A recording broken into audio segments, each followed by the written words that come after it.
하나님께서 2023년 새해를 우리에게 허락해 주셨습니다. 새해에는 저러한 일들을 하련다 하는 여러분들만의 수많은 계획이 있을 것입니다. 그런데 한번 되돌아보시기 바랍니다. 우리가 지나온 2022년의 시간들 속에서 나의 계획과 포부들이 다 이루어졌는지 말입니다. 아마 아니라고 대답하시는 분들이 더 많지 않을까요? 성경은 분명히 우리에게 말씀합니다. 사람이 마음으로 자기의 길을 계획할지라도 그 걸음을 인도하시는 이는 여호와시다라고 말입니다. 이 말씀에 우리는 아멘하고 예 맞습니다라고 고백할 수밖에 없습니다. 하나님의 인도하심과 보호하심으로 살아가게 하옵소서. 이 고백이 우리가 드려야 될 고백인 줄 믿습니다. 금년 한 해에도 하나님은 우리를 향하신 놀라운 계획을 세우고 계십니다. 하나님께서는 하나님의 놀라운 계획 가운데 모든 일을 이루어 가시는 분이십니다. 그래서 하나님께서 행하시는 모든 일들 속에는 우리가 미처 깨닫지 못하고 발견하지 못하는 놀라운 섭리가 숨겨져 있습니다. 우리가 경험하고 우리에게 일어나는 모든 일 가운데 하나님의 선하신 뜻, 선하신 목적이 이루어지고 있다는 것입니다. 그런 차원에서 2023년 이 한 해의 시간 역시 하나님의 선하신 목적을 위하여 우리에게 허락되었습니다. 하나님의 목적과 뜻을 이루어 나가기 위해 개인에게 주어진 구체적이고 사소한 역할은 저마다 다릅니다. 하지만 하나님의 자녀로 택함받고 그리스도인으로 부름받은 우리에게 주어진 공통된 목적과 뜻이 있습니다. 이 목적과 뜻이 무엇인지 오늘 말씀 가운데 함께 살펴보고자 합니다. 창세기 15장에 보면은 하나님께서 재물을 둘로 쪼개시고 그 사이로 타는 횃불이 지나가게 하심으로 아브라함과 언약을 맺으셨다라고 기록하고 있습니다. 이를 횃불 언약이라고 명합니다. 그런데 이 언약을 통해 하나님께서는 아브라함에게 제사를 요구하셨고 그와 그 후손들에게는 기업을 약속하셨습니다. 이러한 언약은 모세에 의해서 보다 구체화됩니다. 모세는 출애굽한 후 시내산에서 여러 가지 종류의 제사에 대해 계시를 받아 이스라엘 백성들에게 구체적으로 명령합니다. 이렇게 하나님과 언약을 맺은 자들은 하나님의 백성, 하나님의 자녀라는 놀라운 칭호를 얻게 됩니다. 더불어 그 언약으로 인해 하나님께 제사하는, 즉 예배하는 존재로서 살아가게 됩니다. 아브라함과 이스라엘 백성들뿐만 아니라 하나님의 자녀로 택함받은 우리 모두에게도 이 언약은 동일하게 적용됩니다. 우리 역시 하나님께 택함받아 구원을 누리고 하나님께 예배하는 삶을 살아가는 존재가 된 것입니다. 오늘 본문인 시편 50편 5절 말씀에서는 하나님과 제사로 언약한 이들을 무엇이라고 부르고 있습니까? 성도로 부르고 있습니다. 그리고 그들을 하나님 앞으로 모으라고 말씀합니다. 이 말씀은 우리의 정체성을 다시 한번 언급해 줍니다.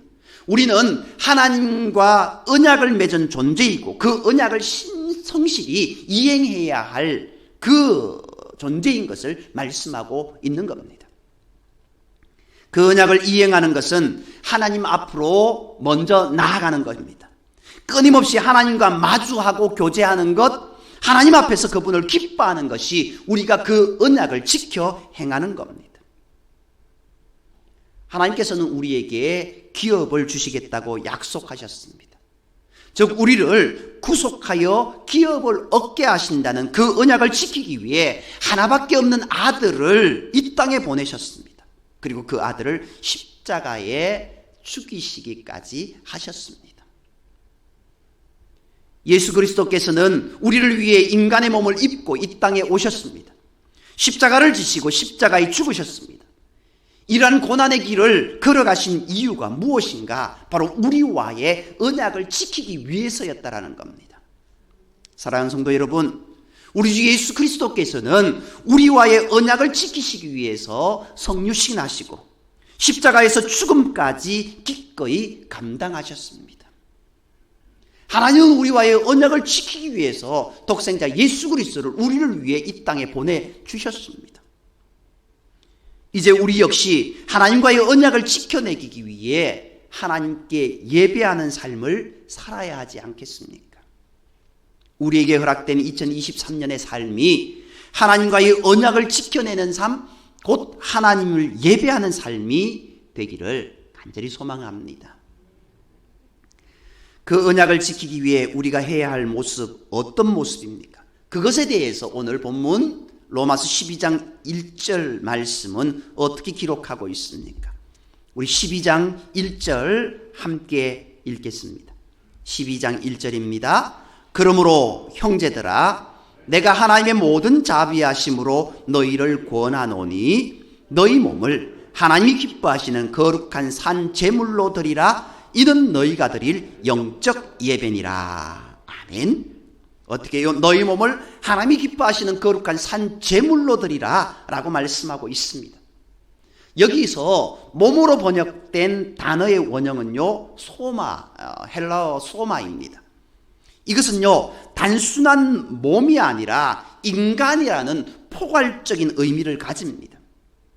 그렇기에 하나님께서 기뻐하시는 거룩한 산 제물로 드려져야 하는 것은 전 인격, 우리의 전 존재, 나 자신이다라는 겁니다.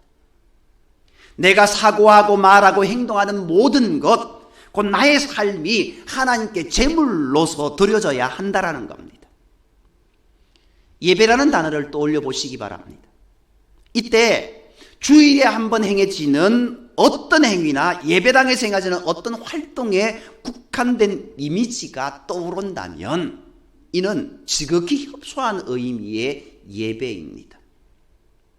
하나님께서 받으시기 원하시는 예배, 하나님께 산 제물로 올려 드려야 할 우리의 예배는 한정된 시간이 아니라 제한된 장소에서의 행위를 뛰어넘는다라는 겁니다. 우리의 전인으로 행해지는 모든 삶, 그것이 곧 제물이 되어서 하나님께 예배로 드려져야 한다라는 겁니다. 이에 대한 아주 중요한 증거를 가인과 아벨의 제사에서 우리는 발견할 수 있습니다. 창세기 4장 35절 말씀은 이렇게 3절에서 5절 말씀은 이렇게 기록하고 있습니다. 세월이 지난 후에 가인은 땅의 소산으로 제물을 받아 삼아 여호와께 드렸고 아벨은 자기도 양의 첫 새끼와 그 기름으로 드렸더니 여호와께서 아벨과 그의 제물은 받으셨으나 가인과 그의 제물은 받지 아니하신지라. 여기 보면 어떻게 되어 나와 있습니까? 가인과 아벨이 하나님께 제사적 예배를 드렸습니다. 그런데 하나님께서 아벨의 제사는 받으셨고 가인의 제사는 받지 않으셨다라고 기록하고 있습니다. 맞습니다. 가인의 제사는 하나님께서 받지 않으셨습니다. 반대로 아벨의 제사는 하나님께서 받으셨습니다. 그런데 여기에서 더 중요한 단어가 그 앞에 기록되어 있습니다. 왜 하나님께서 그 제사를 받으셨는가? 왜 하나님께서 그 제물을 받지 않으셨는가에 대한 단초가 기록되어 있다라는 겁니다. 4절 5절 마지막 부분에 보면은요, 아벨과 그의 제물은 받으셨으나 가인과 그의 제물은 받지 아니하셨다라고 이렇게 기록하고 있습니다. 우리가 명심해야 될 것이 있습니다. 우리가 예배 드린다고 해서 우리의 예배가 다 하나님께서 받으시는 예배가 아니라는 겁니다. 과연 우리의 예배가 하나님께서 받으실 만한 예배인가? 그런 삶을 우리가 살았냐 하는 겁니다. 이것이 가인과 아벨의 제사에서 더 중요한 의미입니다. 왜 예배를 받지 않으셨는가? 그의 삶을 받으시기를 원하시는 하나님이시라는 겁니다. 그의 전부를 받으시기를 원하시는 하나님을 우리는 명심해야 된다는 겁니다. 그를 받으셨다라는 것, 그를 받지 않으셨다라는 것.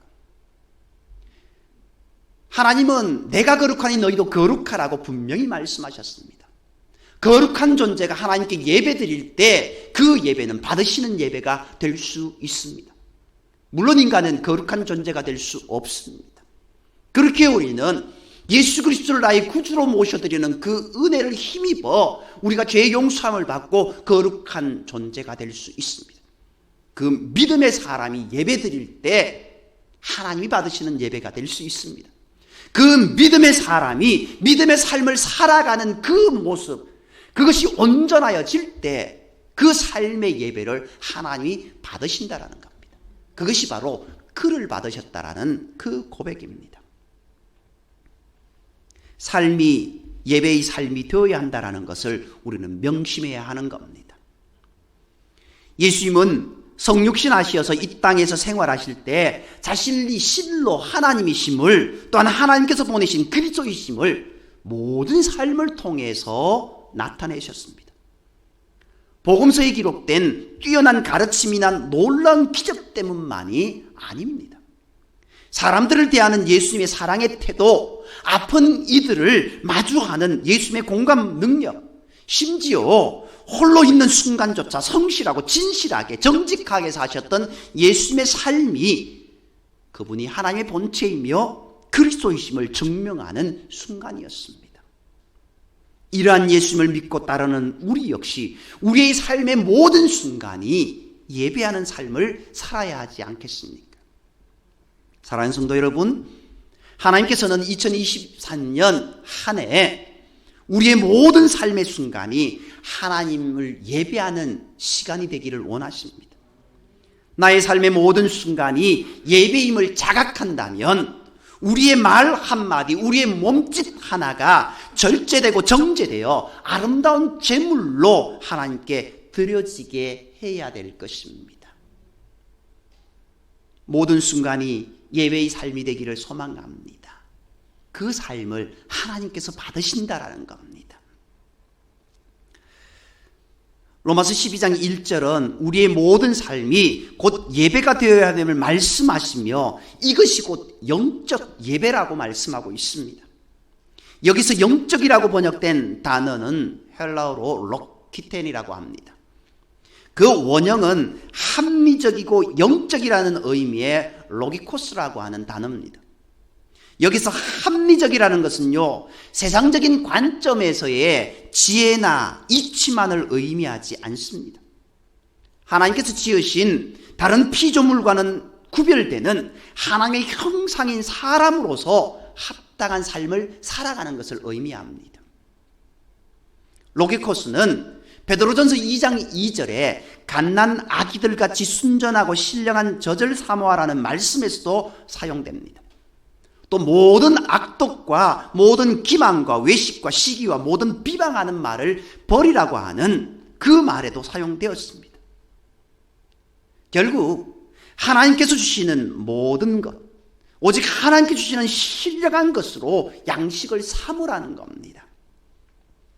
우리가 드릴 영적 예배는 우리의 육신을 배불리는 저절을 얻기 위한 것이 아닙니다.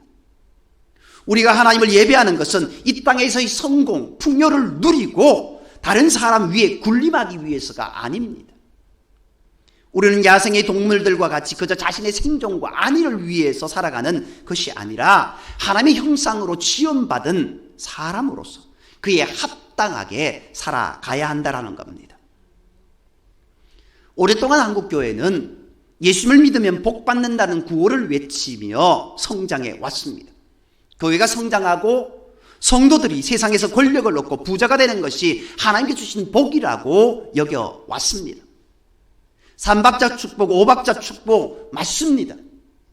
예수님을 믿으면 복받습니다. 하지만 흔히 이야기하는 이 땅에서의 축복만이 전부가 아니라는 겁니다. 우리가 이 땅에서 잘 먹고 잘 사는 것을 뛰어넘어 사랑이신 하나님을 닮은 모습으로 영적 예배를 드리는 삶을 살아가야 한다는 겁니다. 영적 예배는 하나님께서 미워하시는 악을 멀리하는 겁니다. 비난하지 않고 용서하는 겁니다. 내 것만 챙기지 않고 예수님처럼 내어주는 겁니다. 이웃을 사랑하고 이 세상을 사랑하는 겁니다. 이것이 하나님께서 기뻐하시는 참된 영적 예배자의 모습입니다.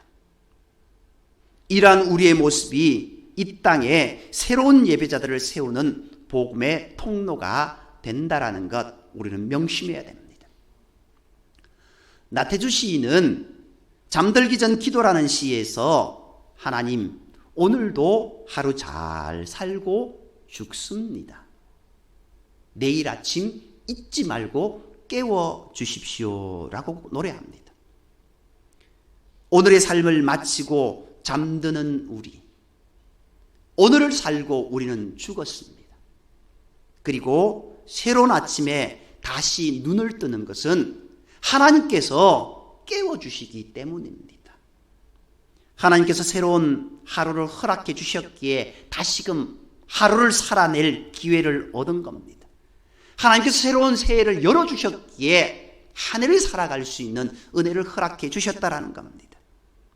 우리는 하나님의 은혜로 인해 2023년이라는 새해에 새로운 삶의 기회를 얻었습니다. 하나님께서 우리에게 또 한 해의 기회를 주신 이유는 우리를 향하신 하나님의 목적과 뜻을 이루기 위함입니다. 그 목적과 뜻에 맞게 하나님과 성도로서 맺은 언약을 지켜내는 저와 여러분이 되기를 소망합니다. 우리의 삶을 예배로 하나님께 올려드리시기 바랍니다. 우리의 삶의 모든 순간이 곧 예배가 된다면 그러한 우리의 삶은 복음을 전파하는 귀한 통로로 또한 사용될 것입니다. 굳이 전도 안 해도 됩니다. 우리의 모습을 보고 많은 사람들이 내가 저분 같으면, 저분이 믿는 하나님 내가 믿기를 원한다라고 그렇게 이야기하지 않습니까? 우리 교단총회 2023년 주제가 복음의 사람 예배자로 살게 하소서입니다. 오른쪽에 걸려있는 우리 23년 주제 마찬가지지 않습니까? 복음의 사람 예배자로 살게 하소서. 오늘 내가 믿음의 사람이라고 한다면 진정한 예배의 삶을 살아야 될 줄 믿습니다.